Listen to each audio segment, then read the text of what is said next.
ABC 7 News, the Panhandle Spirit, starts now. First at 6, another busy day of wildfires across Oklahoma and the Texas Panhandle. This is video from a Storm Surge 7 chaser, Blake Brown, of a massive fire burning in Ray, Oklahoma. We'll have more on that fire later, but first we begin with several fires burning in our area, including one south of Happy in Swisher County. That's where ABC 7's Drew Powell is live with the latest. Drew. Thanks very much. I'm live here in Swisher County, just off of I-27, south of Happy by about 2.5 miles, where a grass fire was called in here. It was actually a bar ditch fire that was called in at about 3:18 p.m. The Happy Volunteer Fire Department and the Tulia Swisher County Fire Department responded, and they've been battling this blaze. Joining us now is the fire chief for Tulia Swisher County, Johnny Daniels. And Johnny, what's the latest here on this fire with containment? We've got the fire pretty well out. We just got some round bells and working on some hot spots. Okay, all right, and no structures lost? No structures lost. Okay, all right, that's the very latest here from south of Happy by about 2.5 miles here in Swisher County. Now let's send it to Tiffany, who has this report on the fire she's covering. The strong winds blowing here in Gray County are gusting out of the southwest at around 40 miles per hour, nearly pushing me over and steadily pushing the fire towards the northeast as it continues to threaten nearly 3 dozen structures. Now let me take a step out of the way. You can see the clouds of smoke continuing as the flames and smoke continue to move toward the northeast. Now, Texas A&M Forest Service officials say they have been working on structure protection through fire crews as well as air support from the Forest Service. They say this McClellan fire has burned 300 acres and is 15% contained with active fire behavior. So these strong winds are not making for an easy firefight here. The low humidity and the high temperatures making for a historically high fire danger day. We'll continue to keep you updated with information as details become available. But for now, reporting live from Gray County, Tiffany Lester, ABC 7 News. Thanks, Tiffany. Stay safe out there. And now to a fire that started at a chip pile off of Soncy this afternoon. Texas DPS shut down northbound and southbound lanes of Soncy in northwest Amarillo. Potter County and Amarillo fire departments brought in extra equipment to backburn the blaze to put the flames out.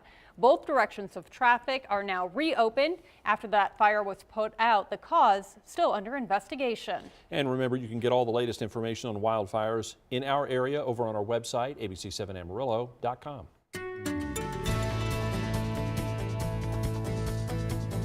Our Skycam in Mobeetie has a great view of that fire, which is located, as Tiffany mentioned, just off to the north of Allen Reed, Lake McClellan. Let's look at it. Again, this is from Mobeetie in northwestern Wheeler County, looking back toward the south. You see the smoke plume, and at least from satellite, this fire is really growing in intensity and advancing quickly to the north and east. And here's why. Look at our winds here in Amarillo. Southwest at 28, gusting to 45 miles per hour, but the humidity is a bone dry 5%. Some of our school net sites have had humidity values down around 2%. Your out the door forecast, the winds are going to stay strong all night long. We'll wake up tomorrow morning to low 43. There's relief on the horizon. Lighter winds tomorrow afternoon and rain for the weekend and cooler temps. That forecasted more coming up in about 14 minutes. Nicole and David. Thanks, Steve. Happening in Oklahoma, residents there are now in day 6 of the Ray fire, which consumed nearly 250,000 acres. 2 people have died and 9 have been injured because of this fire. Oklahoma City's Wayne Stafford has been following this story all day and has the latest. As the winds blow, this fire grows. Right now, there is a state of emergency for 52 counties, and today's dry and windy conditions did not help.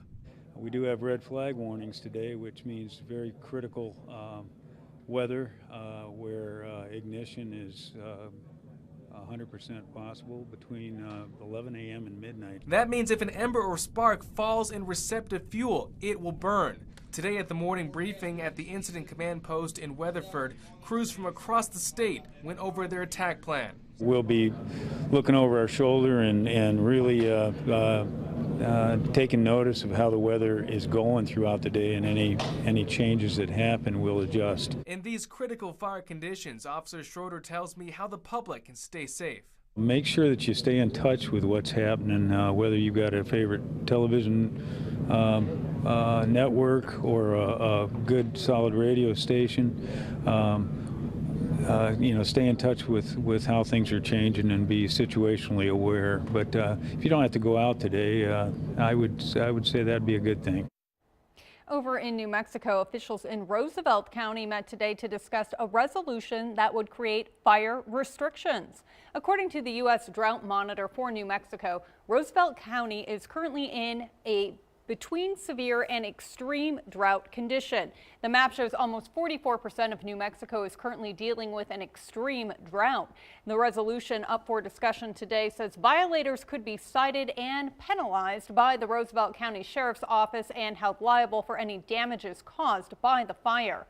Roosevelt County also already qualifies to receive natural disaster assistance if farmers can prove they have sustained losses from the drought.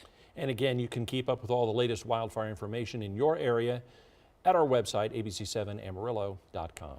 And when we come back here on ABC 7 News at 6, we have a live update from that fire burning near Happy in Swisher County. All the details for you. And an update on the 2 fires that ravaged through Fritch yesterday, the latest on containment there.